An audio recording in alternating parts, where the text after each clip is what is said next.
Cheap tool changers are finally on the market. Bambulab has not one, but two new printers they're showing off. And Joe Prusa is teasing something a little cheeky. What is going on with 3D printing? Well, everything apparently. Hi, I'm Taylor, the Canuck creator. And as I've said in the past, now is the best time to get into 3D printing because printers have never been better. And this last month, especially yesterday, has just been a smorgasbord of awesome new stuff coming out for additive manufacturing at the home level there. So let's start with what got this whole ball rolling. And I think that is the Snapmaker U1. Now, Snapmaker has, they are a manufacturer of 3D printers. They've been on the market for a while, but this is new from them. They haven't done a tool changer before. And unlike other tool changers on the market like the Prusa XL or a lot of kit ones, this is kind of a budget tool changer. Tool changers have been known to be expensive and finicky, and they are coming out with a 4-tool tool changer for a pretty competitive price. I believe it's around $1,000 US MSRP for this printer. Obviously, they are doing a Kickstarter. We'll talk about that later. So if you buy early, you save a bit. But it is what it is. It's a budget tool changer. We have 4 tools, a 270 millimeter cubed print volume, advertised max speed of 500 millimeters a second. However, with the max flow rate of 32 millimeters cubed per second, we're not going to be hitting this speed at all during printing, but fast travels are always nice. It is partially enclosed. I believe you can get a top hat optional. Hot end 300C, 100 on the bed. This will print your pretty much every normal filament people printing at home will be printing. So good specs, 4-tool tool changer. This is gonna sell like hotcakes. And in fact, going by how successful the Kickstarter has been, it is selling like hotcakes already, and nobody has a production model in their hands yet. Personally, I'm not a fan of companies using Kickstarter in this way, but let's be honest, Kickstarter has kind of shifted, especially in additive manufacturing, from being the platform for indies and small teams to raise funds to get a project off the ground. It is a marketing platform now because you can market your printer right now. You can get your sales in before you even ship a product. It looks really good on the pocketbook when you can pay back those loans and venture capital investments before, certain dates to save a little bit of money on interest if you're a big company, and you get hype. You get hype. A lot of people have been repeating how much money they have raised on this Kickstarter. If all plans out well, if all turns out well with this printer, I foresee this being a very popular printer with those that want to do multicolor and especially multi-material. Because as somebody who's been doing a bunch of multi-material lately on their Prusa XL, you can't beat a tool changer when it comes to multi-material. Being able to actually properly print dissimilar materials, not have to do a ton of purging. You save a ton of time, even if you're just doing multicolor, and you're not wasting anywhere near as much as a printer with a poop chute out the back waste. So I really love tool changers. It's great to see that the price is coming down. And like a lot of things in this industry, now that one has come out at a budget price, I kind of expect this time next year, there'll probably be either a couple more on the market or others coming to the market. So this is very exciting. But yesterday, something big dropped, and it's something a lot of people have been wanting for a while. And that is the Bambulab H2S. It's the printer everyone's been wanting Bamboo to make for the past year plus, and they've been delaying it. They came out with a bigger one that was more expensive with a lot of stuff like a freaking laser beam, but now they came out with the one that people really wanted, which is the just give us a P1 but bigger. Although this is more of an X1 but bigger, but we'll get into that later. So this is the H2S. Plenty of reviews for it have come out yesterday when the embargo dropped. Personally, I think the review by Tom Sandlatterer, Made with Layers, is probably the review I vibe with the most. I agree with pretty much everything he says. His thoughts and opinions aren't my own, but watching that video, that's kind of what my thoughts are on the printer. It's pretty good. If you are a fan of the Bambulab ecosystem, if you like playing in their walled garden and you're okay with the restrictions that they have in place where how you can use their machine, this will be the printer for you if you want something bigger than the 250 millimeter print volume that their current printer offerings have. And it is cheaper, obviously, than the H2D. Let me switch this over to Yankee Doodle dollars. So right now they are selling the printer only as a combo. You cannot buy it as a standalone printer. So if you already have an AMS system that you want to reuse and you don't want to buy another one, you're going to have to wait till I think October to get the standalone model. But you are going to want an AMS with a machine like this. A printer this big, even if you don't do multicolor, you're going to want filament rollover. A print volume this big, 340 by 320 by 340, 1 kilogram spool goes by really quickly. And yeah, you're going to want that rollover capabilities. So there's a bunch of reviews out there. Obviously, I don't have one, so I can't review it. But it does seem to be the printer that people in the Bamboo ecosystem have been wanting now for a while, and now it's available. You can go buy it. You can go give them money, and you can get your printer. But this wasn't the only thing they teased yesterday, because pretty much right after the embargo dropped, and all the reviews came out, and people started pre-ordering, they dropped this. They dropped the H2C. They dropped another printer. This is super fast math. Let me turn off autoplay 1 second. So what is the H2C? Well, this is their next evolution of multicolor, multi-material printing. For the past 3 years, we've been working on cleaner prints with more effective blah, blah, blah marketing spiel here. I really don't think they've been working on this specific printer for 3 years. I'll get into this later, but I think they've just, we've been working on printers for 3 years and trying to make them better. But so far, one of their biggest downsides of the Bamboo ecosystem when it comes to multi-material is the purge. There is a lot of purge with their systems because they're single nozzle setups. Now, the H2D does have the advantage where there's 2 nozzles, so if you're printing with 2 colors, you can minimize purge.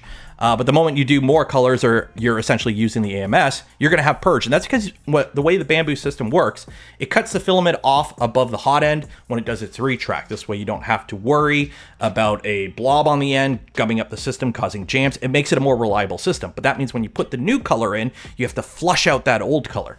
So what if you avoid that, like they say here, like having multiple brushes? So essentially, instead of going with a full tool changer setup, like something like the Prusa XL or the Snapmaker U1, they just swap out the hot end itself. So they're using the H2D tool head here, and essentially you swap out the whole right extruder. It'd be really cool if they could do the left and the right, then you could do 12 colors, but it looks like they can only do the one. So essentially you have 6 hot ends that are preloaded with whatever filament you loaded them with, or during the print, it only uses that one color on that one hot end.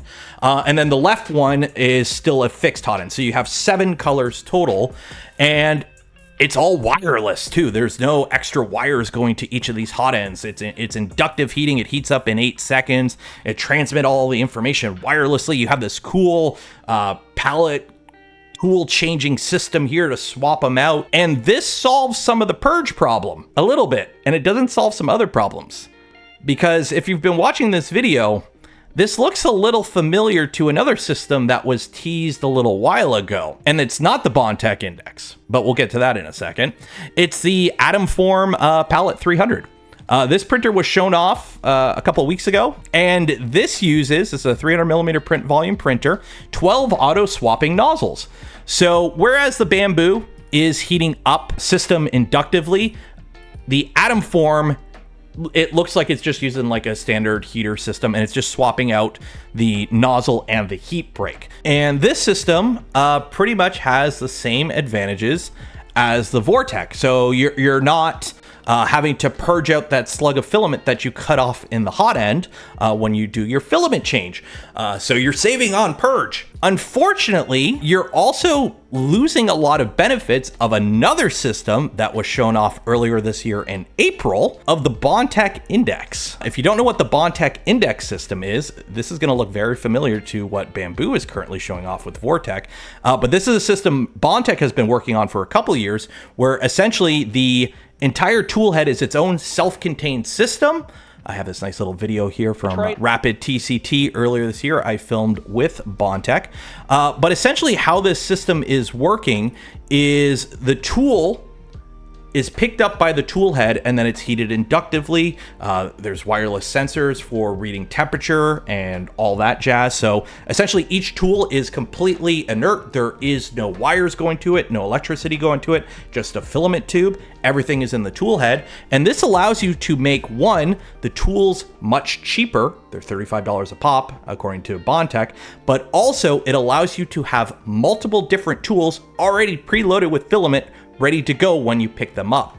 So if you're watching how this system operates, essentially how it works is as it comes in to grab the filament, it picks up the tool, it starts heating up the tool, and then it just starts printing. So you'll see it here, it docks the tool, it grabs the other tool, it heats up, it takes a couple seconds to heat up. I think it's between 4 and 8 seconds, depending on the temperature. And then it just goes into printing. This is a great system. Unfortunately, the way that it appears Bamboo have implemented this sort of tool changer, tool hot end type system, you're losing a lot of advantages that the index system, which I'm not going to say the C word, but this system kind of replicates, because if you watch their video here, this is the downside of the way Bamboo implemented it. 1 second here. And that is, if you take a look here in the video, there's only one Bowden tube. This is kind of the downside of the way Bamboo is going about this. And I'll talk about why I think they went this way in a moment. But essentially, yes, you are cutting out all the purge from pushing out that slug of cut off filament that's left in the hot end. However, you still have to go through the whole rigmarole of retracting the old filament out, swapping over to the new filament, and pushing that all the way to the hot end. Okay, so you're still going to need an AMS system. In fact, you're going to need 2 AMS systems, because unless they come out with a new 6-unit AMS system for this, AMS systems are 4. And this has 6 tools plus the fixed one, so that's 7. So you're going to need to buy an additional AMS to fully utilize this system.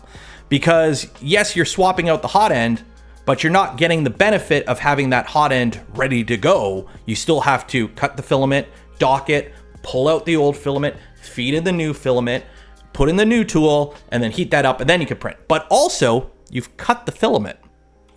So they do claim 0 purge or no purge. However, you have filament that's connected to the extruder through the extruder gears, and then you have a slug of filament that's not connected to it in the hot end.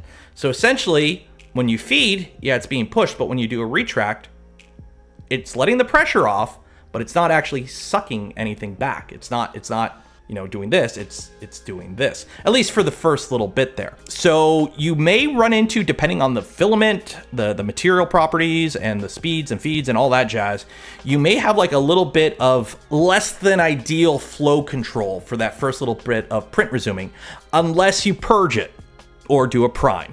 So you're still gonna have that. So this system, while it is really cool, it kind of feels like an in-between of, we want the best of both, but instead we took some minor pros of both systems, the difference between an AMS system and a tool changer, and we kind of met in the middle, but we still have downsides of both systems. And those downsides in this case are, we may still have to purge a little bit, but it's really reduced. But the big negative is going to be time.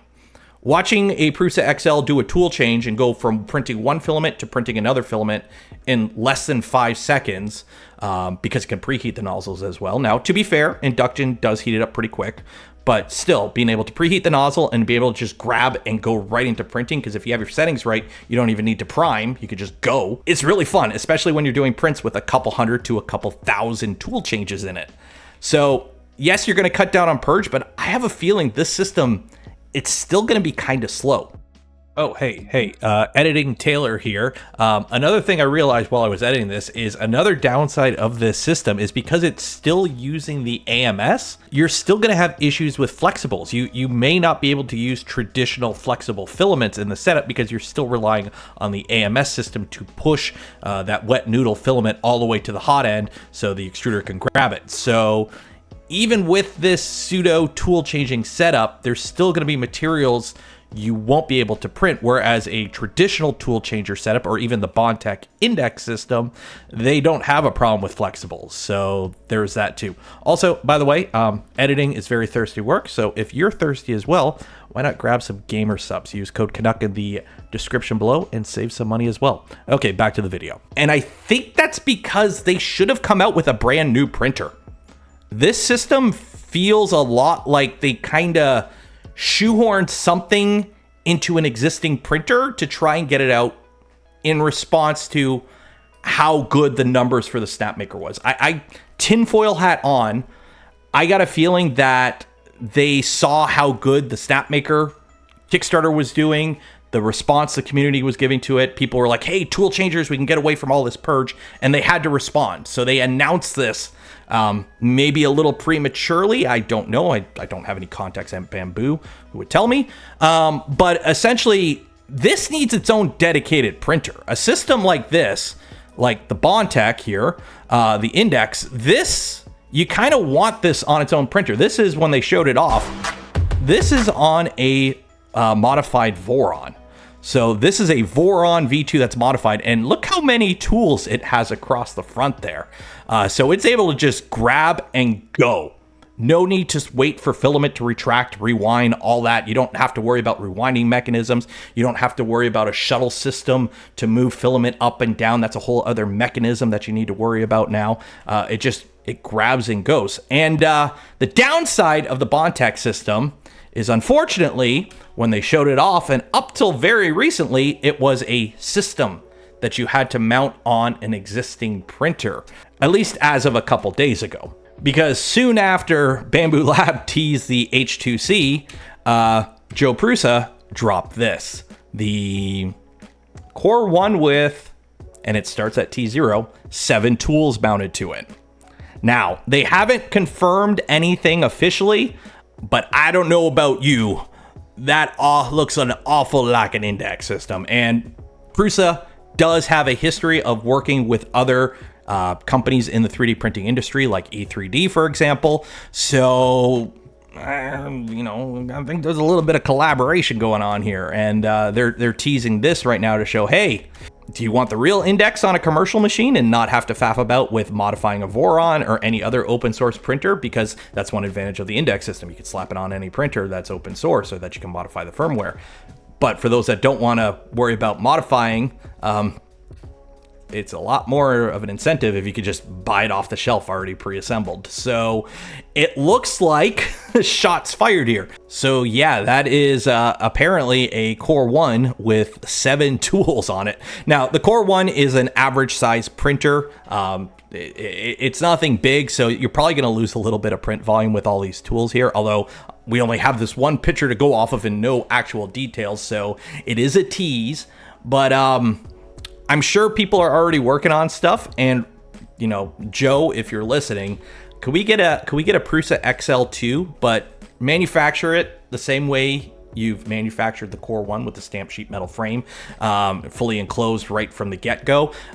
If the Core 1 was built using what you learned from the Mark IV and the XL, could we get an XL2 built from what you've learned from the Core 1? And then right across the back, instead of those 5 tools, can we get like a nice rack of a dozen plus tools from the index system? That would be really swell. That would be really cool. Please.